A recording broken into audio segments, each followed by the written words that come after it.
Hello friends, विविध vision की daily series on this day में आपका स्वागत है। देश और दुनिया से जुड़ी हुई आज की महत्वपूर्ण घटनाओं के बारे में जानने के लिए शुरू करते हैं आज का एपिसोड। फ्रेंड्स, आज के एपिसोड की शुरुआत करते हैं हमारे भारत और उसके स्ट्रगल फॉर इंडिपेंडेंस की एक अहम घटना से। The quit India movement, also known as August movement की शुरुआत आज ही के दिन गांधी जी ने बॉम्बे के ग्वालियर टैंक मैदान से की थी। यह मूवमेंट का उद्देश्य इमीडिएट इंडिपेंडेंस पाना था और आपको यह जानकर बहुत आश्चर्य भी होगा और आनंद भी आएगा कि तब के अमेरिकी प्रेसिडेंट फ्रैंकलिन रूजवेल्ट ने उस मूवमेंट को ना ही सिर्फ सपोर्ट किया था बल्कि हमारी मांगों के लिए ब्रिटिश प्राइम मिनिस्टर चर्चिल के ऊपर प्रेशर भी डाला था। जैसे कि हम सब जानते हैं कि यह मूवमेंट अपने ऑब्जेक्टिव को अचीव करने में असफल रही थी, लेकिन इसने एक बड़ी गंभीर चेतावनी अंग्रेजों को दी थी कि सेकेंड वर्ल्ड वॉर खत्म होने के बाद भारत के ऊपर उनका राज करना मुश्किल रहेगा और इसीलिए 1945 से 2 साल के अंदर ही अंग्रेज हमें छोड़कर जा चुके थे। अब बात करते हैं एविएशन और राइट ब्रदर्स के बारे में। जैसा कि हम जानते हैं कि राइट ब्रदर्स ने दिसंबर 1903 में वर्ल्ड की सबसे पहली उड़ान भरी थी, लेकिन वो सिर्फ एक्सपेरिमेंट लेवल पे था, उसको पब्लिसाइज नहीं किया था। आज ही के दिन फ्रांस के एक रेस कोर्स में विल्बर राइट ने वर्ल्ड की सबसे पहली पब्लिक फ्लाइट का शो किया था।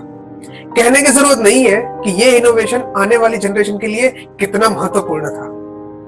फ्रांस से हम चलते हैं नॉर्थ कोरिया की ओर। जैसा कि हम जानते हैं कि आज नॉर्थ कोरिया और उसकी कम्युनिस्ट पार्टी न्यूक्लियर मिसाइल्स की वजह से पूरे विश्व शांति के लिए कितना बड़ा खतरा बन चुकी है।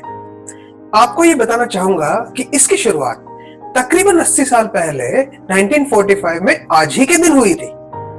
कोल्ड वॉर के वो शुरुआती दिन थे और कम्युनिस्ट रशिया कोरिया के प्रांत में कम्युनिस्ट गवर्नमेंट बिठाना चाहता था। इसी के तहत रशियन लीडर स्टालिन ने कोरिया के किम इल सुंग, जो कि बहुत ही पॉपुलर नेता थे, उनकी लीडरशिप में वहां कम्युनिस्ट गवर्नमेंट बनाई और आगे चल के इसी किम इल सुंग के बेटे को कोरिया की पूरी सत्ता मिली और आज उनके पोते Kim Jong Un north Korea के सर्वोच्च नेता है। पॉलिटिक्स से अब बात करते हैं हमारे फेवरेट स्पोर्ट्स क्रिकेट की। आज मॉडर्न क्रिकेट में टॉप 4 बैट्समैन की बात करें तो उनमें स्टीव स्मिथ, केन विलियमसन, जो रूट और ऑफ कोर्स हमारे कैप्टन विराट कोहली का नाम आता है। इनमें से केन विलियमसन, जो कि न्यूजीलैंड के ओडीआई और टेस्ट कैप्टन है, आज उनका 29वां जन्मदिन है। पिछले साल खेले गए वर्ल्ड कप के वह प्लेयर ऑफ द टूर्नामेंट रहे थे और अनफॉर्चुनेटली अपने देश को पहला वर्ल्ड कप जिताने से बिल्कुल ही थीनेस्ट मार्जिन से चूक गए थे। दोस्तों, हिंदी में एक बहुत ही पुरानी कहावत है और उसे बखूबी मूवी सुपर 30 में दिखाया गया था। आपत्ति से ही आविष्कार का जन्म होता है। कुछ इसी बात के ऊपर हमारी अगली कहानी है और कहानी है हम सबके फेवरेट कॉर्नफ्लेक्स की। केलॉग्स कंपनी के फाउंडर और कॉर्नफ्लेक्स के शोधक विल केलॉग का यह कहना था कि एक दिन जब वो अपने घर वापस आए तो घर का राशन और पर्टिकुलरली गेहूं खराब हो चुके थे, लेकिन स्ट्रिक्ट बजट की वजह से उन्होंने डिसाइड किया कि गेहूं को रोलर से प्रोसेस करते हैं और आटे की शीट्स बनाते हैं। लेकिन to his surprise they found flakes which they toasted and served और इस तरह हमें मिले अपने फेवरेट केलॉग्स प्रोडक्ट्स। अब बात करते हैं एंटरटेनमेंट और मूवीज की।